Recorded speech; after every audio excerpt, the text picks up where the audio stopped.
YS Sharmila madam గారికి నా హృదయపూర్వక నమస్కారములు. నేను వైఎస్ఆర్ కాంగ్రెస్ పార్టీకి రిజైన్ చేస్తాను. షర్మిల మేడం గారు ఫోన్ చేసి, అన్నా మీలాంటి లీడర్ నాకు అవసరము, మా పార్టీలో చేరండి, సొంత గూటికి రండి, మీరు బాగుంటుంది, మీకు ఎమ్మెల్యే బీఫామ్ మేము ఇస్తాము అని చెప్పారు. మేడం నా ఫ్యామిలీలో మాట్లాడుకొని మీకు చెప్తానని చెప్పి పార్టీలో చేరడం జరిగింది. చేరిన రోజే ఒక 5 నిమిషాల లోపల నాకు ఎమ్మెల్యే క్యాండిడేట్గా డిక్లేర్ చేయడం జరిగింది. నేను షర్మిల మేడం గారి రుణం ఖచ్చితంగా తీర్చుకుంటాను. పార్టీలో చేరిన వెంటనే మరుసటి రోజు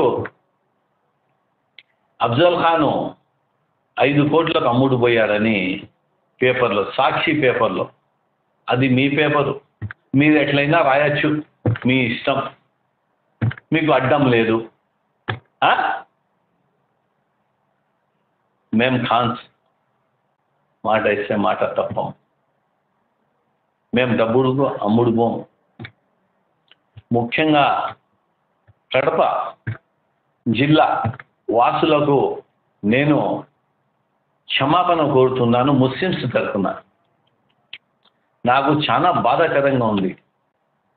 విషయం ఏమంటే, అంజద్ బాషా తమ్ముడు తల్లిని, భార్యను ఇంట్లో దూరి కొట్ట, బచ్చా అన్న చెప్పలేని విషయాలు చెప్పాడు. ఒక వ్యక్తి, మా అన్న సీఎంఓ ఆఫీస్లో కలిసి, ఏమయ్యా ఏం రెచ్చిపోతున్నారు మీరు, జగన్మోహన్ రెడ్డిని చూసి మా ఇళ్లలో దూరుతారా, మా పెళ్ళాలను మా అమ్మలను నోటికి వచ్చినట్టు మాట్లాడతారంటే తల వంచుకున్నా. అందా నేను చెప్పానా ఏమన్నా, చెప్పినోనికి చెప్పున్నా, చాలా బాధగా ఉంది మాకు, నేను ముస్లిమ్స్ల తరఫున క్షమాపణ చెప్తున్నా అంటే సైలెంట్ అయిపోయినాడు. అతన్ని మార్చాలనే నేను ఈరోజు సీఎంఓలో ఉన్నా అన్న, క్యాండిడేట్ను మార్చాలా, పనికిరాడు అని సీఎంఓలో చెప్పిన.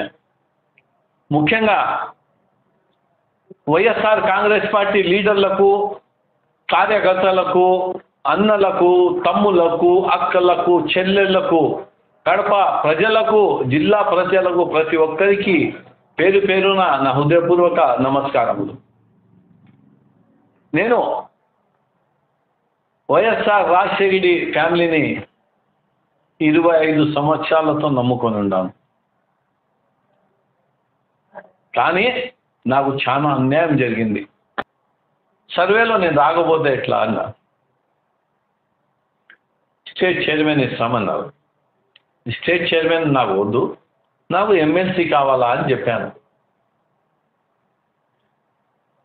అఫ్జల్ భాయ్ ఎమ్మెల్సీ రైచోటోలో ఒకటి మాట ఇచ్చాను, సురేష్ బాబుకు ఒక మాట ఇచ్చాను, వీళ్ళిద్దరికి మాట ఇచ్చాను కాబట్టి వీళ్ళిద్దరిలో ఎవరికైనా తప్పితే నీకు ఖచ్చితంగా ఇస్తాను అన్నాడు. మంచి ఇస్తారని పార్టీలో దిగినాం.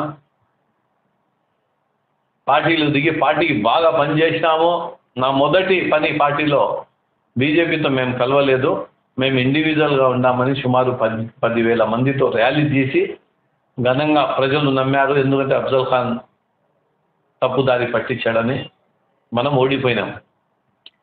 నేను ఏం అడగలేదు, ఎందుకంటే మా గవర్నమెంట్ రాలేదు కదా, మా సారే సీఎం కాలేదు, నేనెందుకు అడగాల ఎమ్మెల్సీ, నాకు అవసరం లేదు. నాకు చాలా ప్రెజర్, మా మత గురువులు అయితేనేమి, మా పెద్దలు, నా ఫ్యామిలీ, నా శ్రేయోభిలాషులు అందరూ పోయి అడుగు, ఎమ్మెల్సీలు ఉండా అంటే అడగలేదు నేను. మళ్ళా 2019లో మనం గెలిచినాం. అప్పట్లో వైఎస్ఆర్ కాంగ్రెస్ పార్టీ గెలిచింది. గెలిచిన తర్వాత ఆయన ధర్మం, ఎవరికి ఏమేమి మాట ఇచ్చినానో పిలిచి ఇవ్వాల. కానీ నాకు ఏమీ లేదు. 2 సంవత్సరాల తర్వాత 2021లో డిప్యూటీ సీఎం 2 సంవత్సరాలు టైం అవుతా ఉందంటే నేనే పోయి, సార్ 2 సంవత్సరాల నిన్న సీనియర్ లీడరు నాన్నగారితో పనిచేశాను, మీతో పనిచేస్తున్నాను, నాకు ఎమ్మెల్సీ ఇచ్చి మినిస్ట్రీ ఇవ్వండి ఎంత. నా ధర్మం. ఎందుకంటే న్యాయంగా అడిగా. సుమారు 20 సంవత్సరాలు పనిచేసినాను. 20 సంవత్సరాలు అంటే అర్ధ లైఫ్. మంచిగా బతికేది 60 సంవత్సరాలు, దానిలో 20 సంవత్సరాలు పిల్లదనంలో పోతుంది. 40 సంవత్సరాలు 20 సంవత్సరాలు, ఆ రోజుకి 20 సంవత్సరాలు అని చెప్పి ఇచ్చి వచ్చాను. ఈ రోజు వరకు నాకు అంటే వీళ్ళు గవర్నమెంట్ విధాలు అయ్యే వరకు నాకు ఏ పదవి ఇవ్వలేదు. నేను సార్ను పోయి కలిశాను. సార్ 2011లో మీరు మాట ఇచ్చారు. ఏ మాట ఇచ్చాను మర్చిపోయానే అన్నారు మా సార్. కళ్ళల్లో నీళ్ళు వచ్చినాయి. కానీ మా సార్ జగన్మోహన్ రెడ్డి గారి తప్పు కాదు ఇది. కడపలో ఇద్దరు నాయకులు తప్పుడు సమాచారాలు ఇచ్చి జగన్మోహన్ రెడ్డి గారిని తప్పు దావా పట్టించి నాకు పదవి రాకుండా చేశారు. అంజద్ బాషా డబ్బులకు అమ్ముడు పోయేవాడిని కాదు, నీతి నిజాయితీ ఉన్నవాడిని.